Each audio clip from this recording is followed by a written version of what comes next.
from the church. There used to be a hotel, and then you had Club 51. I wanted to go to Club 51. I was like, oh, when I get older, I'm going to Club 51. I bet you used to be sharp going up in that thing, and the shrimp, baby, they had some shrimp up in there. Oh, my God. So you go on the other end, and you go further down, time you turn into Shreveport Blanchard, onto David Raines, and then you had Papa's Fried Chicken. Oh, my God, Lord Jesus. Papa's Fried Chicken. It sounds better than Southern Classic. Let me tell you, Southern Classic closely resembles Papa's Fried Chicken, for real. It was such good. They had one there, and they had one in Alabama. But baby, there you get that chicken box with the fries, and they were seasoned, and you had that grease on their box. What? You better shut your mouth. Come on.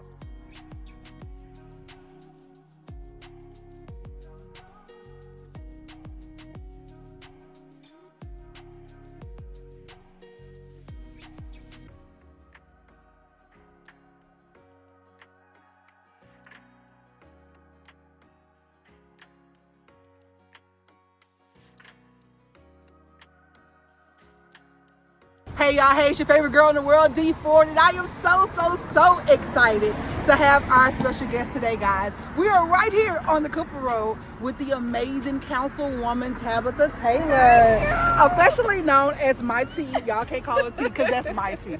So listen, y'all, we are super excited. Tap in, stay here. To come down here with my grandmother, and we went over here to pay our water bill. Of course, the site is not no longer here. Wow. But you're like, why is that such an intricate part of Black history, you know, in Shreveport? It's because we're on the Cooper Road, and the Cooper Road individuals created their own infrastructure. Wow. So we created our own water system and everything that we had here. And so when we were annexed on to the city of Shreveport in 1978, believe it or not, our infrastructure was all down. So we didn't get to... That's not like all long. No. You have to go over there and look at the history with the Department of Justice coming in because they needed, of course, more African Americans within the city of Shreveport because we were in the parish. So we were regulated by the parish. But then just coming over here, if you go, you see where these two houses are over on this side right here. In the back lot over there is where you would go and pay your water bill. Wow. And so we didn't get to really go so many places because it's not like everybody had a car. Okay.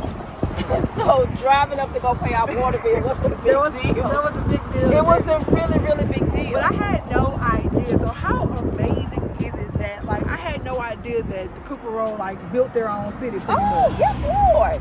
Oh, you standing. Now, I believe it's like the third largest African-American district in the United States. We were number one. We always did 1 and 2 with Harlem. But you had your own renaissance right here. So many people from other rural areas came to the Cooper Road, built their houses from the ground up. My grandmother was one of them. Her brother did the same thing. Charlie Jefferson was her brother. Pastor Charlie Jefferson was her brother. Wow. And built these houses. So land acquisition, education was always a big thing in the Cooper Road community. Wow. And so when you talk about history, I mean, I went to Newton Smith over here. So when they talk about this area that you go from Head Start to college and never leave the area, was absolutely true. They had walking trails that would walk you into Southern University if you live down on 5th Street and on the end that would take you there.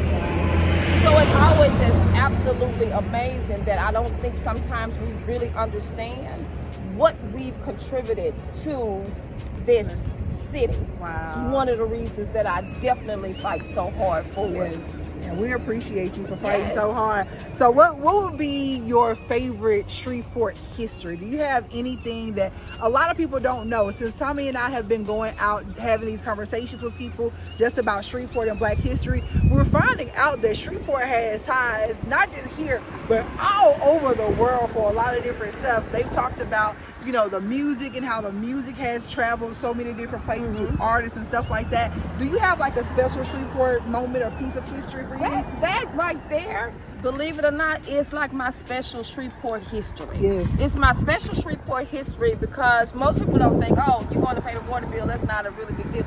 Yes, it is a big deal today because we created the pipes that ran up under the ground. We did that, and we didn't get to go many places. Right. But to know that the people who lived here built that, and you're still in this area today. You would drive down Shreveport Blanchard Highway here in Huckabee and smell a little stinky scent. Come on down the street or whatever. But these are the things that we created that makes everything so relevant. When you see Southern University, you wanted to be a teacher when you grew up. You wanted to be that because they were so professional. I mean, they always looked so nice and everything. So my part of history for that, especially when we talk about infrastructure so much in the city of Shreveport, is this is what we did. And to be attached to that. Exactly. Like, this is you. Like, this is, the Cooper Road is us. That's it. You know, this That's is so this amazing. is us. That's you know, so amazing. and so it really is. So I don't want people to see and think about what it is or what you see right now. You think about what is forthcoming. Yes. Yes. Because we're going back to the history of what we built and then what we're recreating. I love it. Yes. That's what it is, guys. Listen, Councilwoman Tabatha Taylor, we are so honored to be standing here, not only in the district that she represents, but the district that she grew up in. We're here, hearing her stories of Black history and just hearing the connections to her family and other families in the Cooper Road area. Every time I'm somewhere else, I was in jail one time. Really? I was in New Orleans. It was for some traffic stuff. My license was suspended. And it was this real big scared girl in there. And she was like, "You ain't from here. Where you from?" And she was like, "You from Cooper Road, Cedar Grove." And I was so scared. See, Are you serious? that girl was about to be I was scared. And so I was like, I got to go with, where I think people gonna know. Right. So I was like, I got people on Cooper Road. Oh, yeah, that's what the Cooper Road. I messed with the Cooper Road. So the Cooper Road saved me from getting beat up and shit. I am glad we saved you. Yes, but it was so many people. And like I said, this was like a jail experience in New Orleans with another young lady. But she had heard about the Cooper Road and how it was the largest Black neighborhood in the country. And so she was talking about how her and her dad would always say they were going to come to Shreveport to go to the Cooper Road because she heard such great stuff and great Black people and great Black things were happening on the Cooper Road. So I real deal took I didn't realize the amazing depth and history that that we have. I'm not from the Cooper Road area, so I always wondered why they got so much pride. You have so much pride because this is truly an agricultural community. Yes. So I mean, when you grew your own food in every expense, when you shared, and as I said again, education was key.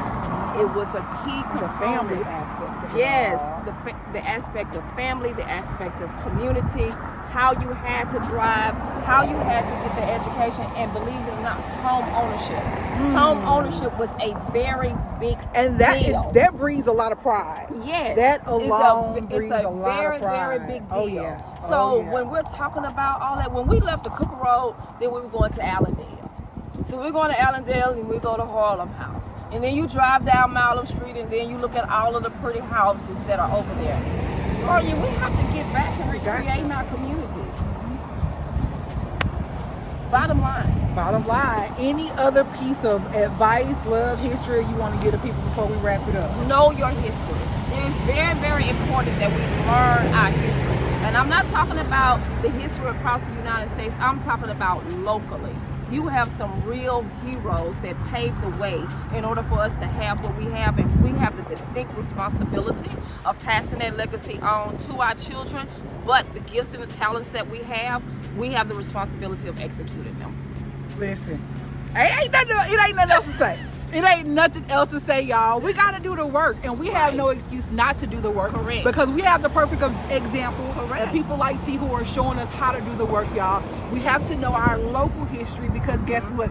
You are that history. What is your grandkids, your kids, and what are they going to say? What are you going to leave to them, guys? So as much energy we put into everybody else in their business, let's put that same energy, love, and all that good stuff into us as well. Too. For these people that leave these apartment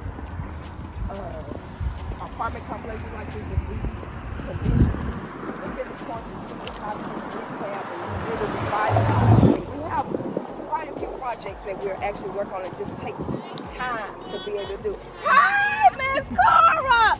Mwah, mwah, mwah, mwah. You know, to turn around and do it, but no, we are moving. So question, like people who leave buildings like that just abandoned, is that not some type of penalty that we can give them for that? Yes, it is. Okay. Yes, it is. And so like we've had this owner and tied up for like 2 years because this is not the only complex that he has. But some of the things that they're doing are literally inhumane for some of the individuals that are living there. They're better. We have a housing shortage here in Shreveport, and everything is not economical for people to be able to live. And quality housing should be a basic right for anybody to be able to have. But when you have them with no running water, infrastructure that is horrible, you know, yeah, it's not the city's responsibility, but how can you not feel somewhat responsible because these are our citizens? When I was teaching at Woodlawn, I learned, I can't remember the exact term, but there's a term for literal housed homelessness. Yes. I can't remember the term of it, but Yes. we have, I want to say, if I remember correctly, it's like more than 14% of people in Caddo who are living in homes, but they have no running water, No running water, electricity, no floorboards, no walls, no any of those things. and we don't even think about those. No, you don't.